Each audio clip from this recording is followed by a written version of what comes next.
episode and a few other episodes for our channel, what we've decided to do is we're going to do some interviews with people, individuals within our agency and then individuals from other agencies, to help raise awareness about sexual assault, domestic violence, resources that are available for people. This month we are focusing on sexual assault, so that's what a lot of my questions are going to be geared towards. But I'm going to try to keep it short, and so it might be 1 or 2 questions per interview.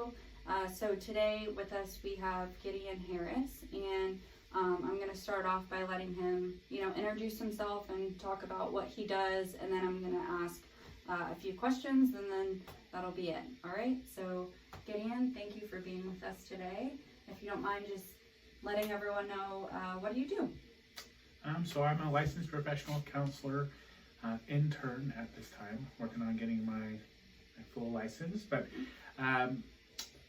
also known as a mental health therapist. I've been working in this field for about 4 years, and really what my niche is within this field is helping families recover from trauma, in particular sexual trauma, physical trauma, emotional and mental abuse. And so that's where my passion is, and that's what I've been drawn to, and that's what I do. Okay, awesome. So yeah, like I said, it's April, it's Sexual Assault Awareness Month, and so I'm going to kind of start out with this question, which is, I know that it can be really hard for parents, when they find out for the first time that their child has been a victim of sexual assault. And so can you kind of walk me through what it's like the first time that a parent comes in to see you after finding out that their child has been a victim of sexual assault? Yeah, so oftentimes, parents come in almost, not even almost, they truly are in a state of shock themselves. They're victims too. They're just not our traditional victims as we look at them. They're what we call secondary victims. And they're oftentimes they're overwhelmed with all the thought processes of how did this happen? Is my kid going to be okay? Am I going to be okay? How do we move forward from this? Will we move forward from this?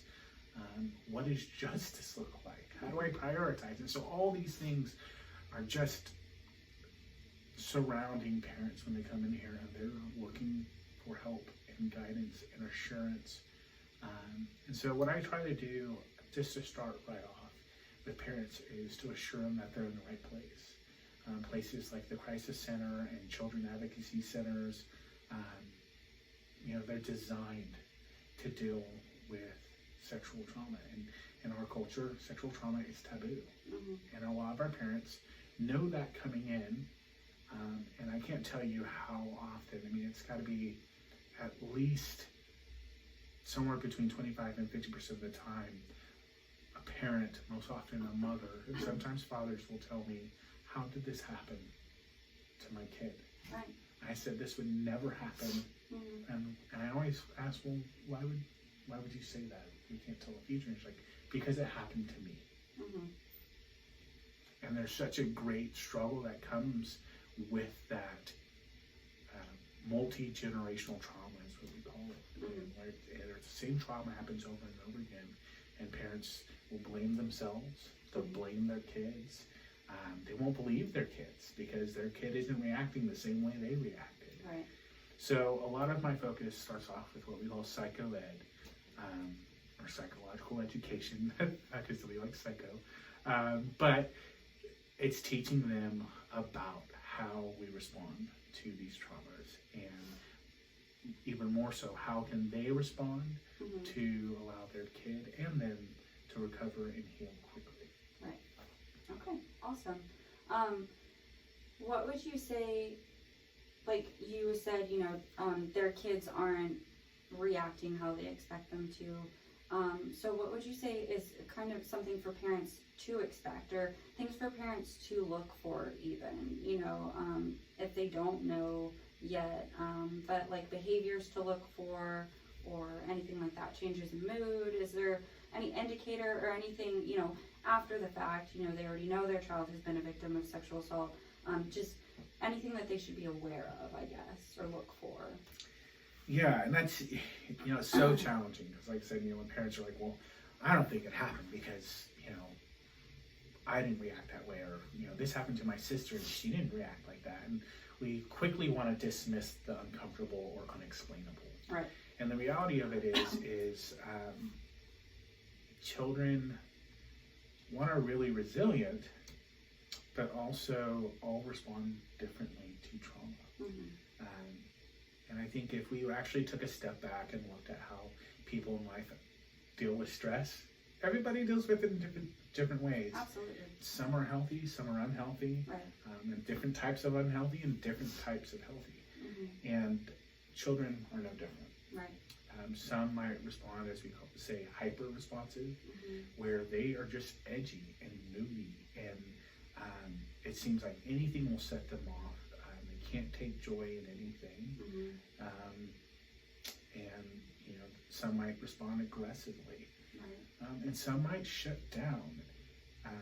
And so one of the first things that we teach with both the client and to the parents is fight, flight, freeze, and collapse. Okay. Most people have heard of fight and flight. Right. Fight, whether it's aggressive or fighting for your future, it's still a form of combating whatever you're dealing with, whether you're feeling threatened or not. Flight is, I'm out, escaping, right? Yeah. And everybody escapes in different ways. Some people escape physically, mm-hmm. some people escape mentally, and some do it through substances, some do it through self-harm. And honestly, it varies. Even some people escape through exercise and running, and you do that too much, you're never really dealing with the issue, you're just right. avoiding it. Right. So that's fight and flight. Now, the two that people might not be familiar with is freeze and collapse. So freeze is exactly what it sounds like. You ever seen someone who's shocked? Yeah. They've seen something horrific, or something reminds them of something horrific, and they just freeze. Mm-hmm. They're not present, and they don't know what to do. Right. Well, that's a form of freeze. Paralysis by analysis is a form of freezing. You just think, but you don't ever do. Right. So that's another form in which children and adults alike can respond. And the last is collapse. And this one actually can be the most disturbing for people. Mm-hmm. It's more than just avoiding. It's a complete shutdown of the system. Some people black out and pass out. Mm-hmm. Some people just regress into their room, and it's not just avoidant, it's that nothing's there. The ability to process, the ability to be present doesn't exist. Right. And that was probably the scariest for most people. Yeah. It could be temporary, short term, it could be long term. So when parents say, what can I expect? Well, you can expect these things, mm-hmm. and you can expect them to happen way more frequently than you expected. And you could have a myriad of these all back to back. Someone could start with a freeze mm-hmm. and move to a fight and then flight, and right. your kid runs off and you're like, what happened? Like, where'd they go? Right. They're complex. And my role as a therapist is to help make sense of that for the parents and calm the parents down, because oftentimes what you'll see is the kid fight, flight, and freeze, mm-hmm. collapse. Parent, what do? Who's also, remember, parent is a victim too, mm-hmm. they'll respond the same way. Right. Fight, flight, freeze, and collapse. And right. then you have this clash of trauma, which mm-hmm. doesn't doesn't make the situation any better. Right. So oftentimes I'll work with the parent in getting them to respond in a more healthy way, mm-hmm. which inevitably will help their kid respond in a more healthy way, because parents are supposed to be the primary role model for the kid on how to deal with these stressors. Right. But if neither one knows how to deal with them, right. they compound each other. Okay. I think my last question is going to be, so I have come across in my lessons where students have made outcries, and talked about them, they have been sexually assaulted, and then, we call the parents, and the parents come in, and their child will talk to me or to the school counselor about it, but doesn't want to talk to their parents about it. And so what do you say to parents whenever, because I can understand as a parent, like your child has just experienced this, they've just talked about it to, two people that, or a person that maybe their child doesn't know that well, that the parents don't know that well, and then they don't want to talk to them, the child's own parent. And so I can understand as a parent that feeling, that being difficult, that your own child doesn't want to talk to you about it. And so sometimes I see parents, pushing and saying, like, you need to talk to me about it, you have to talk to me about it, and kind of getting angry. What do you say to parents, or what do you suggest for those parents who their child has experienced this and they're comfortable with talking to someone else about it, but not to the parent about it? Because that can be a struggle. You as a parent, you want to be there for your child, but what if they want to go to somebody else? What do you suggest in that situation for parents? Yeah, and as you said, that is really challenging. It can be really painful for a parent to experience it. Like, it's almost like a rejection of, like, why does my kid feel so comfortable with this stranger and not with me? Like, I provide for them. I've never given him a reason not to. Or even if he had, it still would hurt, right? And so, here's what I try to encourage parents with, is that, I try to get them to dive into what is the motive behind you needing your child to express this to you. And it's a challenging question to pose to a parent. It's not always comfortable for a therapist or the parent, but oftentimes as we dig in a little bit deeper, they'll realize it's really about their comfort as a parent, their desire to have that connectivity with their child. What they don't see is that the reason why their child usually is not bringing it to them. Oftentimes you'll hear people be like, well, because they don't trust you. Can that be the case sometimes? Yeah. The majority of the time, it's not about trust. Right. Children, in my experience, that go through this are selfless, and they know the pain that it's caused them, and they know how much pain, or they think they know the amount of pain that it may cause their parent. And so to share some of those details would mean that their parent would see their pain and ultimately hurt, and they don't want their parents to hurt. So they'll guard it. And this is the reason why so many of the adults that I've had as clients over the years have said, I never told anybody, because they didn't want anybody to worry about them, because the other people's worries were bigger than theirs from the way they saw it. Right. So, if you're a parent out there and you're struggling with, I don't understand why my kid won't talk to me about it, I really caution you in pushing it. If you push your child, you create some damage within that relationship that's really hard to recover for. You're asking your kid to dive into pain and share that pain with you, and you may not know how to respond to it. And the subtle nonverbal twitches of your face, or maybe you go to bed early that night, all those things can be interpreted by that kid as them causing you pain, and further some of the trends of self-blame and guilt that kid has, that ultimately causes them to shut down and not deal with the issue and take flight. So I encourage you to be patient.